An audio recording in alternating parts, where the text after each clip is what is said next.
Quel que soit l'aspect de l'univers auquel on s'intéresse, depuis les galaxies géantes dans l'espace jusqu'aux cellules de notre corps, invisibles à l'œil nu, et en passant par les divers êtres vivants qui forment notre environnement, on ne peut objectivement que constater l'existence d'un plan bien structuré sans faille, qui apparaît tel un filigrane derrière toute création. Chaque aspect de l'univers dénote de façon flagrante un fait explicite et bien précis. La création est une réalité.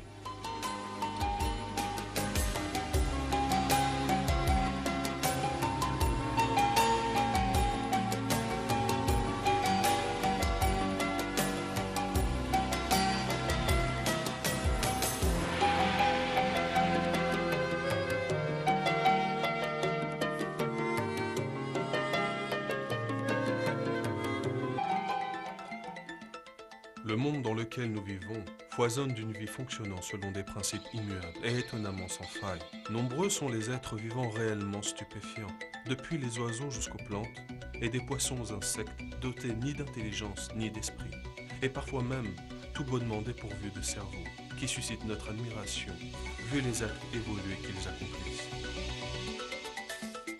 Ils nous laissent véritablement perplexes, d'autant plus que l'homme, bien que muni de toute sa sagesse, et d'une foule de connaissances, ne parvient parfois qu'à les imiter approximativement, incapable de vraiment reproduire leurs gestes.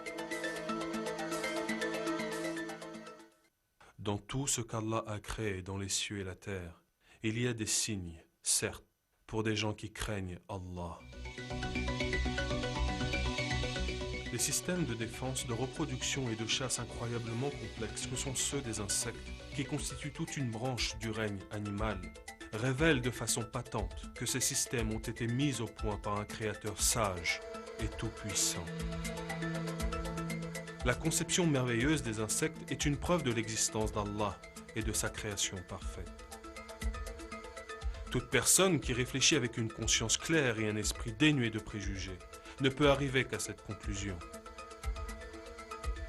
D'autre part, le nombre d'insectes sur Terre est stupéfiant.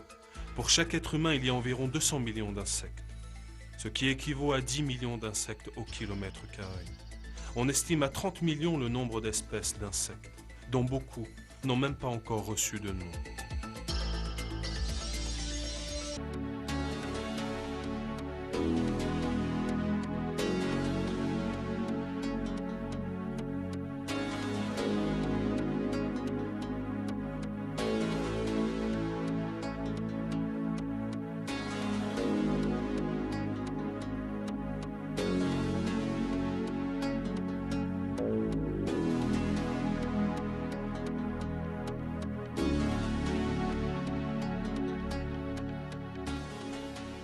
Le coléoptère tortue est l'une de ces merveilles.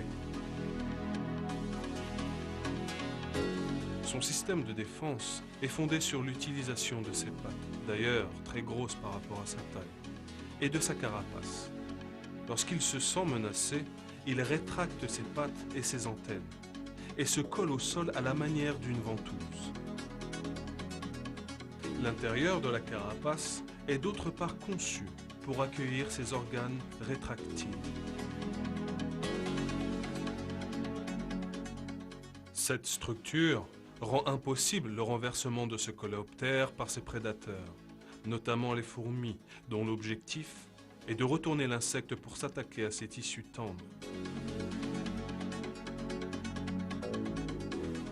Bien que la fourmi soit plus grosse que sa proie, elle cesse ses attaques très rapidement, après avoir vainement cherché à la déstabiliser.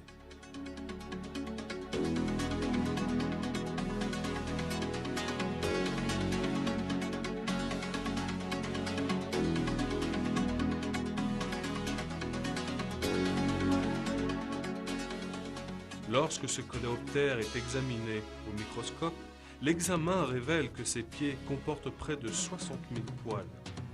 Et au microscope électronique, on observe que ces poils se divisent en deux, comme une fourche. Et par ailleurs, l'extrémité de ces poils apparaît comme étant spongieuse. En étudiant le sol sur lequel l'un de ces insectes vient de se cramponner, on s'aperçoit qu'il porte des traces huileuses faites de milliers de gouttelettes. Cette huile est produite par des glandes situées à la racine des poils, puis elle s'écoule par des cavités jusqu'au tissu spongieux qu'elle humidifie. Le coléoptère se fixe alors au sol par un phénomène de succion analogue à ce qui se produit avec une ventouse. Une véritable impression de perfection se dégage de lui. Lorsqu'on prend en considération la forme de sa carapace, la conception de ses poils, le phénomène de production d'une substance huileuse servant à fixer l'insecte au sol, tous ces aspects étant harmonieusement intégrés, si bien que toute explication fondée sur la théorie de l'évolution et sur une suite de coïncidences apparaît totalement fantaisiste. Aucun homme conscient et sage ne peut accepter une telle hypothèse. L'existence de tels systèmes parfaits est la manifestation de la sagesse absolue de celui qui les crée.